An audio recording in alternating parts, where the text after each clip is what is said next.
खबर आपको दे रही है कि वाटर कॉर्पोरेशन ने गुज़िश्ता रोज डॉन न्यूज पर चलने वाली खबर पर एक्शन ले लिया। वाटर कॉर्पोरेशन ने तमाम हाइड्रेंट सील करके टैंकर सर्विस बहाल कर दी है। शहर को पानी की फरहमी मामूल के मुताबिक शुरू कर दी गई। आपको अपडेट कर रहे हैं इस हवाले से कि वाटर कॉर्पोरेशन ने गुज़िश्ता रोज डॉन न्यूज पर चलने वाली खबर पर एक्शन ले लिया। वाटर कॉर्पोरेशन ने तमाम हाइड्रेंट सील करके टैंकर सर्विस बहाल कर दी। शहर को पानी की फरहमी मामूल के मुताबिक शुरू कर दी गई। वाटर कॉर्पोरेशन ने गुज़िश्ता रोज डॉन न्यूज पर चलने वाली खबर पर एक्शन ले लिया। वाटर कॉर्पोरेशन ने तमाम हाइड्रेंट सील करके टैंकर सर्विस बहाल कर दी। तफसील जानते हैं, डॉन न्यूज के नुमाइंदे इमरान अहद खान हमारे साथ मौजूद है। इमरान अहद खान बताएगा, वाटर कॉर्पोरेशन ने तमाम हाइड्रेंट सील करके टैंकर की जो सर्विस है उसे बहाल कर दिया है।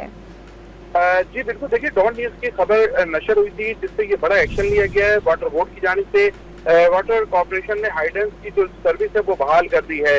गुज़िश्ता रोज डॉन न्यूज से ये खबर चली थी कि 7 सरकारी हाइड्रेंट है कराची के अंदर और तमाम के तमाम जो हाइड्रेंट है वहाँ पर जो पानी है वो नहीं दिया जा रहा है, जिसकी वजह से कराची के जो शहरी हैं वो परेशानी का शिकार है। जबकि वहाँ पर आए हुए जो लोग हैं उनसे भी हमारी बात हुई थी।